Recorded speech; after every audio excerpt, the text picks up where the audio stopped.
Hello दोस्तों, all in one online classes में आपका स्वागत है। नमस्कार दोस्तों, आज हम छत्तीसगढ़ राज्य वन सेवा भर्ती परीक्षा 2017 पर चर्चा करेंगे और हम इसमें प्रथम प्रश्न पत्र के अंतर्गत भाषा पर चर्चा करेंगे। इसमें मैं उन चीज़ों के भी उत्तर बताऊंगा जहां आयोग ने कुछ प्रश्न के आंसर इनमें से कोई नहीं लिया है, तो उसका सही आंसर क्या होगा इसको भी मैं बताऊंगा। तो चलिए आगे बढ़ते हैं। हमारा प्रश्न है परशुराम का पर्यायवाची नहीं है, तो ध्यान रखेंगे परशुराम का पर्यायवाची शिवप्रिय नहीं है, बाकी जो है वो परशुराम के पर्यायवाची हैं। अगला है जो इंद्रियों की पहुंच से बाहर हो उसे क्या कहेंगे? जो इंद्रियों के पहुंच से बाहर हो उसे इंद्रियातीत कहेंगे। आपको कंफ्यूजन हो सकता था इंद्रिय जीत से, क्योंकि इंद्रिय जीत जो इंद्रियों को जीत चुका हो उसे कहेंगे इंद्रिय जीत या जीतेंद्रिय। तो यहाँ पर आंसर है इंद्रियातीत। अगला है पर्वत के पास की भूमि को क्या कहते हैं? तो ध्यान रखेंगे पर्वत के पास की भूमि को उपत्यका कहते हैं। क्या कहते हैं? उपत्यका। आपको कंफ्यूजन हो सकता था घाटी में, तो मैं घाटी क्या है बता दूं। घाटी दो पर्वतों के बीच गहरा भाग जो है वो घाटी कहलाता है। ये दो पर्वत हैं, इसके बीच जो गहरा भाग है यही जो है ये घाटी कहलाता है। तो चलिए आगे बढ़ते हैं। जो दूर की सोच ना सके उसे क्या कहेंगे? तो जो दूर की सोच ना सके उसे अनाग्रह सोची कहेंगे। अनाग्रह सोची इसका आंसर है। अगला हमारा प्रश्न है चिरंतन का विलोम शब्द है। तो ध्यान रखेंगे चिरंतन का मतलब जो होता है जो क्षय नहीं हो उसे हम चिरंतन कहते हैं, लेकिन नश्वर का मतलब होता है जो क्षय हो जाए या जो क्षण भंगुर हो। इस प्रकार चिरंतन का विलोम नश्वर होगा। अगला है प्रफुल्ल का विलोम शब्द है। तो प्रफुल्ल का विलोम शब्द इनमें से कोई नहीं आंसर लिया है। ऐसा इसलिए क्योंकि प्रफुल्ल का जो विलोम शब्द होता है वो होता है म्लान, म ला और न। तो ध्यान रखेंगे म्लान जो है ये प्रफुल्ल का विलोम शब्द है। अगला है सप्तशिला किसका पर्यायवाची है? तो सप्तशिला पान का पर्यायवाची है। अगला प्रश्न है संज्ञा अथवा सर्वनाम के साथ क्रिया जोड़ने से जो संयुक्त क्रिया बनती है उसे क्या कहते हैं? नाम बोधक क्रिया। क्योंकि हम संज्ञा या सर्वनाम का प्रयोग करें जैसे और उसके साथ कोई सर्वनाम के साथ कोई क्रिया जोड़े, जैसे मैंने कहा तुम करो, तो तुम यहाँ पर सर्वनाम है और करो यहाँ पर क्रिया है, करना क्रिया। तो यहाँ पर देखिए यहाँ तुम किसी के नाम को बोध करा रहा है और करो एक क्रिया है, इसलिए ये क्या कहलाएगा? नाम बोधक क्रिया। तो आगे बढ़ते हैं। इनमें से कौन सा शब्द स्त्रीलिंग है? तो यहाँ जो चार शब्द लिए गए हैं ये चारों के चारों शब्द पुल्लिंग के हैं, अतः इसका आंसर जो होगा इनमें से कोई नहीं। अगला है हिंदी के उद्भव का सही क्रम क्या है? हिंदी का जो उद्भव हुआ है उसका सही क्रम क्या है? तो देखिए हिंदी सबसे प्राचीन भाषा संस्कृत है। संस्कृत से बदला ये पाली भाषा में, पाली से प्राकृत साधारण बोलचाल की भाषा थी, उससे फिर अपभ्रंश हुआ और फिर अवहट से हिंदी आया। तो ध्यान रखेंगे संस्कृत फिर पाली फिर साधारण बोलचाल की प्राकृत और उसका अपभ्रंश हुआ और अवहट के बाद जो है ये इसका हिंदी भाषा का उद्विकास हुआ है। अगला है भ्रमर गीत के रचनाकार हैं। तो ध्यान रखेंगे भ्रमर गीत के रचनाकार इतने ऑप्शन में से कोई नहीं है, क्योंकि भ्रमर गीत के रचनाकार सूरदास जी हैं। ध्यान रखेंगे सूरदास जी भ्रमर गीत के रचनाकार हैं। तो अगला हमारा प्रश्न है भारत में शास्त्रीय भाषा की प्रतिष्ठिति सर्वप्रथम किस भाषा को प्रदान की गई? तो इसका आंसर है तमिल। मैं आपको एक इससे संबंधित और महत्वपूर्ण बात बता दूं। कुल शास्त्रीय भाषा की जो संख्या है वो 6 है, जिसमें 2004 में सबसे पहले तमिल भाषा को इसमें शामिल किया गया और छठवीं भाषा के रूप में सबसे अंतिम में 2014 में उड़िया भाषा को शास्त्रीय भाषा का दर्जा प्राप्त हुआ। तो चलिए आगे बढ़ते हैं। अगला है निषेध शब्द किन ध्वनियों से के मेल से निर्मित होती है? इसका आंसर है सी। आधा न में ई की छोटी ई की मात्रा, फिर आधा स में ए की मात्रा, आधा ध में अ की मात्रा, तो पूरा ध बनेगा और इस प्रकार सी इसका सही आंसर है।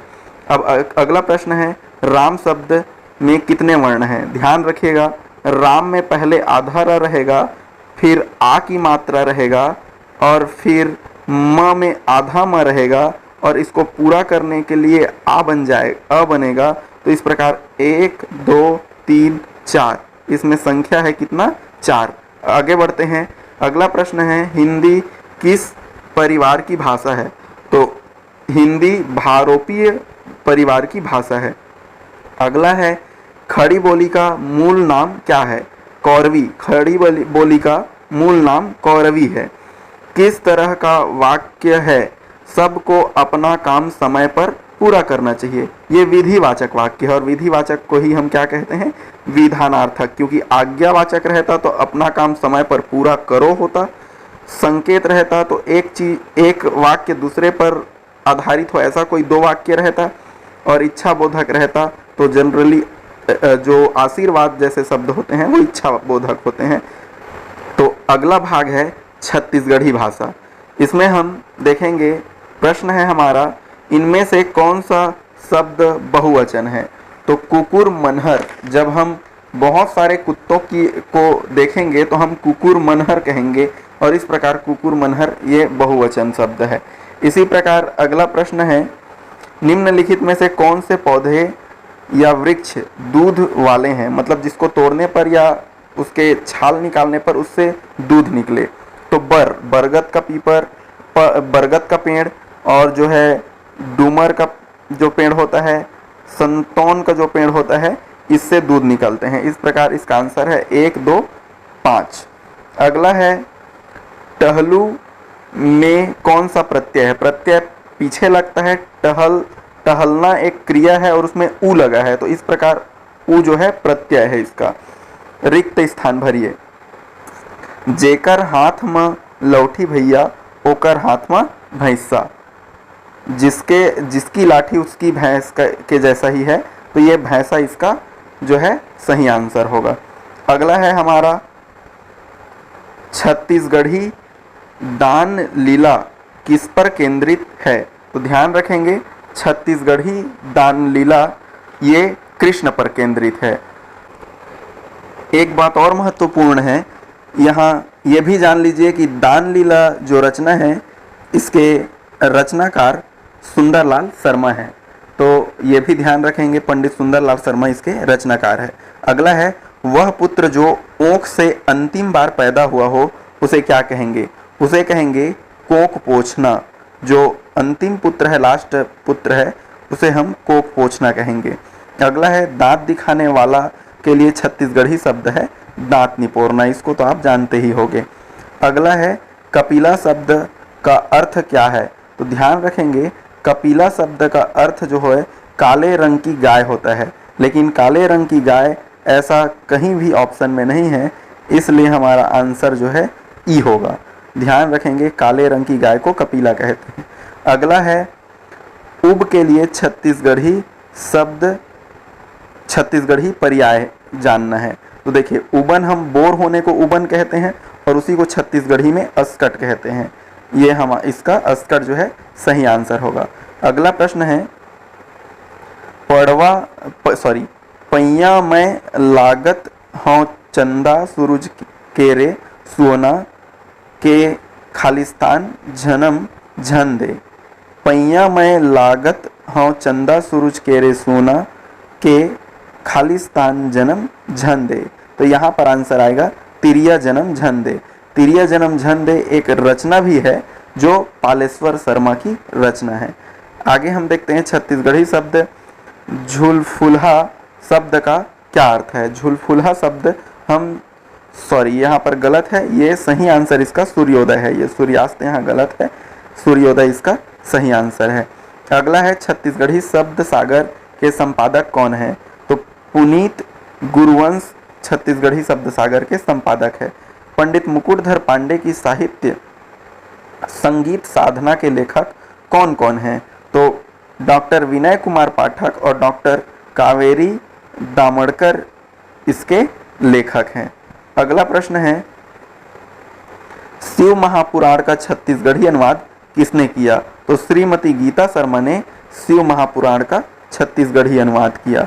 अगला देखते हैं, घोघिया पठारी किसे कहते हैं?